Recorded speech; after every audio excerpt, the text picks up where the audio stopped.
Bonjour à tous, je reviens aujourd'hui pour faire une chronique vidéo d'un roman qui s'appelle De notre sang d'Adeline Tebroff-Terrezet, publié aux éditions Petit Caveau. Vous étiez nombreux à vouloir savoir mon avis sur ce roman, donc je vais tout de suite commencer. Je vais commencer d'abord par vous montrer la couverture.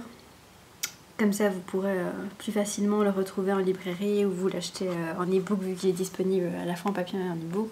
Voilà. La couverture est d'Anne-Claire Payet, donc celle qui fait beaucoup de couvertures pour Milady. Voilà. Alors, l'histoire, c'est celle de Dracula, qui est donc le père de tous les vampires, qui craint un peu pour sa vie parce qu'il y a de plus en plus de chasseurs de vampires. Et il sait que s'il meurt, tous les autres vampires mourront avec lui.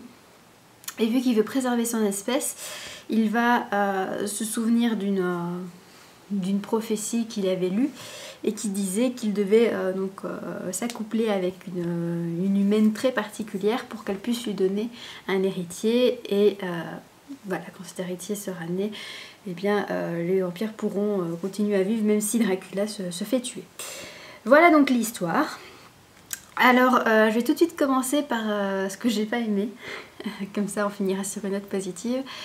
Déjà, l'histoire est très convenue. Il n'y a aucune surprise. On sait voilà, des kilomètres à l'avance de ce qui va se passer, malheureusement. Et l'autre point, c'est que la romance est beaucoup présente. Voilà, c'est vrai, c'est Fleur Bleue, c'est très romantique et voilà, tout tourne autour de cette histoire d'amour, un peu trop pour moi, malheureusement. Maintenant, les points positifs, c'est que le style est très raffiné, très élégant.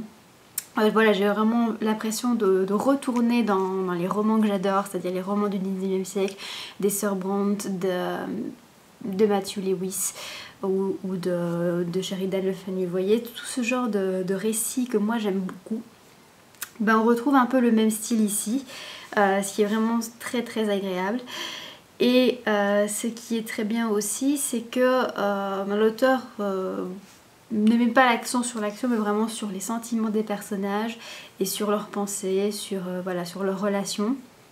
Comme j'ai dit, c'est à la fois un avantage et un inconvénient, c'est qu'on est vraiment trop dans cette histoire d'amour, dans le pourquoi du comment, voilà, dans le questionnement des personnages, mais d'un autre côté, c'est très intéressant d'aller vraiment en profondeur dans leurs sentiments. Donc voilà, je suis un peu mitigée sur ce point-là. Voilà, le gros avantage pour moi, c'est qu'il y a vraiment un charme qui se dégage de ce roman. Voilà, il fait que 120 pages en e-book et 130 je pense en papier, donc c'est vraiment très court, mais voilà, il y a un charme. Même si, comme je vous dis, c'est convenu, même si on sait très bien ce qui va se passer, ben on prend plaisir à lire ce livre, tout simplement.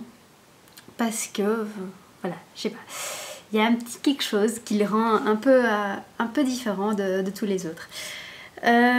Aussi, ce qui m'a plu, c'est que c'est le premier roman en fait d'Adeline Tebroff-Terrezet, l'auteur, et donc je me dis que ça promet pour la suite. Et deuxièmement, elle reverse tous les droits d'auteur de ce livre à la Société protectrice des animaux. Voilà, donc ça ce sont les à côté évidemment, mais moi voilà, ça me charme aussi de voir que derrière un livre, il y a une personnalité que je pourrais apprécier et dont j'apprécie les gestes. Donc voilà mon avis sur ce roman qui s'appelle donc De notre sang, qui est publié donc aux éditions du Petit Caveau. Si vous ne connaissez pas, donc c'est une petite maison d'édition qui est spécialisée en littérature vampirique et qui publie à la fois en papier et en numérique.